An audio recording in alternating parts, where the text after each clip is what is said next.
Bonjour à tous, alors voilà, j'espère que tout le monde va bien et bienvenue sur cette vidéo pour cette nouvelle session où je vais parler du coup de la recherche du bonheur et de la quête du paradis intérieur. Alors pourquoi juste avant de rentrer directement dans le vif du sujet? Tout simplement parce que c'est quelque chose qui m'a beaucoup parlé et voilà, je vais essayer d'un format un petit peu plus nouveau où voilà, vous aurez également le texte affiché de ce que je suis en train du coup de lire. Alors, l'introduction, c'est la joie, c'est quelque chose d'à la fois universel et profondément personnel.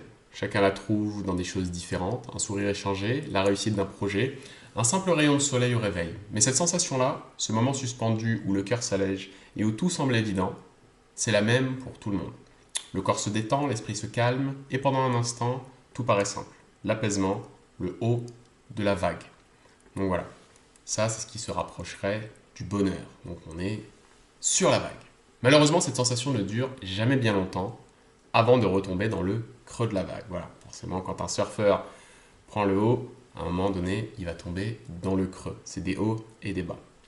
Et ce qui engendre ça, du coup, le stress, les inquiétudes de demain, les responsabilités, tout ça vient l'effacer. Alors la vraie question à se poser, c'est comment faire pour la retrouver plus souvent et comment atteindre un bonheur durable ou du moins accessible quand on en a besoin. Et du coup, je vais essayer de répondre à cette question, à tous ces questionnements sur trois axes. Alors numéro un, comprendre ce qu'est vraiment le bonheur, pardon. 2. Parler de cette idée de paradis intérieur, donc le paradis interne qui est en nous. Et numéro 3, voir comment la spiritualité peut être un pont entre les deux, entre le bonheur et le paradis intérieur, d'où le titre de cette session. Je descends un peu. Numéro 1, la question du bonheur. Alors, tout d'abord, il faut donner des définitions aux mots, c'est très important pour qu'on comprenne de quoi on parle. C'est quoi le bonheur? Chacun a son interprétation. Pour certains, c'est la liberté, mouvement ou action financière, donc l'indépendance financière, de penser ou de s'exprimer, comme par exemple aux États-Unis où ils ont la liberté totale d'expression, peu importe ce qu'ils disent d'ailleurs. Pour d'autres, elle arrive par la réussite. Voilà, peu importe, hein, toutes les réussites sont bonnes, l'amour ou simplement la paix intérieure. Mais si on regarde bien, le bonheur n'est pas un objectif en soi. Pour être plus précis, c'est un moyen. Voilà, comme l'argent, quoi. C'est un moyen, c'est pas une fin en soi. Exactement ce que je dis juste après. Non une fin en soi. Parce que c'est plutôt un état d'équilibre, comme une balance. On passe par des phases et on accomplit nos objectifs. Et on accomplit nos objectifs pour y parvenir, tout simplement. Donc c'est vraiment le but recherché in fine. Je descends un peu. Ce qui est en recherché, c'est un moment où nos pensées, nos émotions et nos actions s'accordent. C'est vraiment une fusion des trois qui permet d'accéder au bonheur. Il y a aussi l'aspect pratique du bonheur, comment y accéder. Souvent on cherche le bonheur dans ce qu'on atteint, alors qu'il réside plutôt dans ce qu'on accepte. Nos biais nous poussent à le placer dans le futur, quand j'aurai réussi, quand j'aurai trouvé quelqu'un, quand j'aurai le temps, etc. Mais cette manière d'entrevoir les choses n'est pas tout à fait juste. Le fait de toujours projeter le bonheur dans le lendemain est aussi quelque part un refuge. Là où les gens qui font ça, ils oublient en général le bonheur de l'instant. Voilà, on le projette en permanence. Chaque situation a de quoi être heureuse si on voit le verre à moitié plein. Le bonheur est une compétence, pas une récompense. Voilà, ça résumerait un petit peu ce que je viens juste de dire. Il n'y a pas de réponse unique, ni même de solution miracle pour trouver son bonheur. Voilà, c'est propre à chacun. Mais ce qui se rapprocherait de cet état d'âme est de faire ce qui nous plaît, sans que cela nous cause de l'anxiété. Pour faire mon propos, pour justifier mon propos, j'ai mis cet exemple. Tu veux chanter? Alors chante si cela est ta passion et que cela te rend heureux, mais ne chante pas au point de ne plus pouvoir dormir la nuit parce que cette activité ne te rapporte pas grand-chose pour l'instant, c'est une question d'équilibre.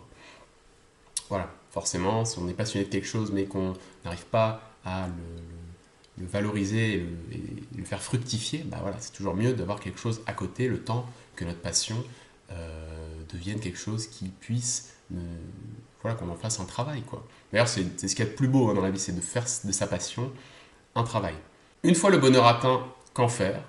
Et ben, comme il permet de rayonner, Quelqu'un de bien dans sa peau apaise naturellement les autres. C'est comme un souffle, c'est contagieux, dans le bon sens du terme. Le bonheur devient alors utile, non seulement pour soi, mais aussi pour le monde autour. C'est un cercle vertueux. Numéro 2, la question du paradis intérieur. On parle souvent du paradis comme d'un lieu, un jardin parfait, une récompense, un monde imaginaire, mais si ce paradis terrestre n'était qu'une métaphore du paradis intérieur. Dans l'évangile de Saint Luc, il est écrit « Le royaume de Dieu est au-devant de vous ». Cela signifie que ce paradis n'existe que si l'on ne reconnaît en soi. Ce qui veut dire qu'il est partout, tout le temps, et qu'il n'est pas imaginaire, il n'est pas fictif. Voilà, ce paradis, il est en permanence autour de nous, c'est à nous juste d'ouvrir les yeux dessus. Et à partir de là, la question devient qui peut y accéder et comment? Évidemment, c'est toujours mieux de le savoir. J'ai pris quelques exemples du coup. Dans le bouddhisme, on parle du nirvana, qui est l'état où plus rien ne nous attache ni ne nous trouble. La contemplation, la plus haute des contemplations, des méditations. Chez les musulmans aussi, on parle des 10 minutes de silence intérieur absolu, sans pensée ni désir. Les gens qui arrivent d'ailleurs chez les musulmans sont vraiment considérés comme des sages, d'être capables d'éteindre le cerveau pendant 10 minutes et juste respirer. On retrouve donc ce phénomène dans différentes cultures, donc voilà, comme je viens de le dire, de cultures religieuses, donc le bouddhisme chez les musulmans et chez les chrétiens. Et cette méditation ou contemplation, si on préfère, apparaît comme une paix pure. C'est ce qui s'en rapproche le plus. Ce paradis intérieur, c'est une expérience autant qu'un apprentissage. Il n'arrive pas toujours sur demande, mais on peut y tendre par des moments de silence, de gratitude ou simplement de présence à soi. Donc vraiment toujours faire ce travail interne sur soi-même. La méditation aide, la spiritualité encore mieux, mais la vraie clé ici, c'est la croyance.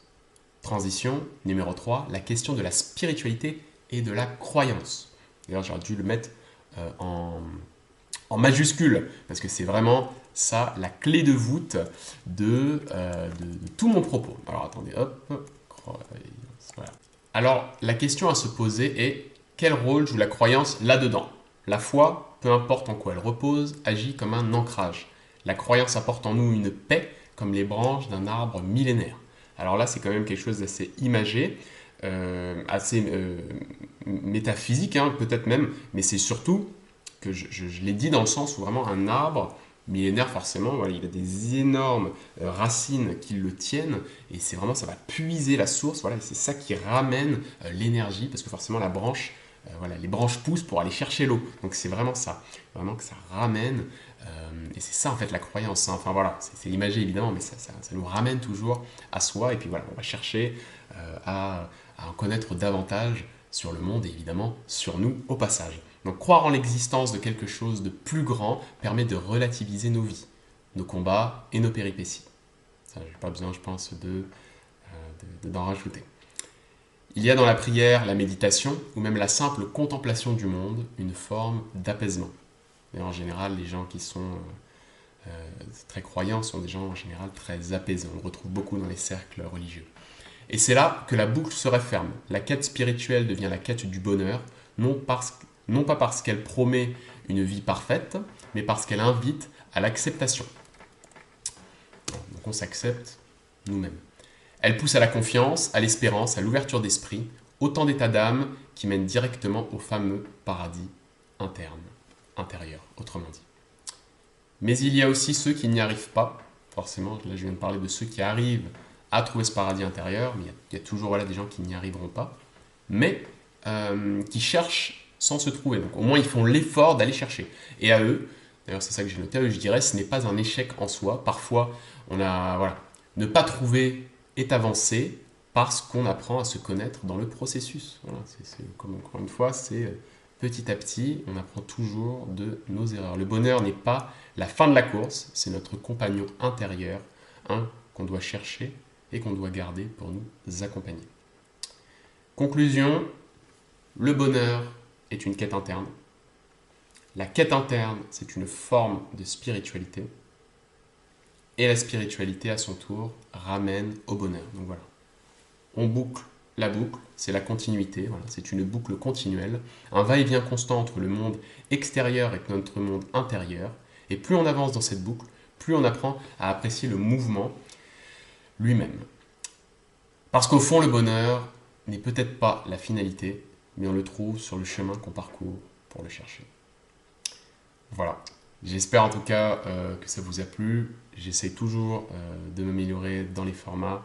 Là voilà, j'ai écrit ce texte, j'ai vraiment essayé de mieux le peaufiner, de vraiment d'arriver à quelque chose d'abouti. Donc voilà.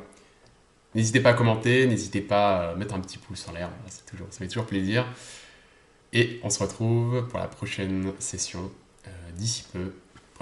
Prenez soin de vous. Ciao.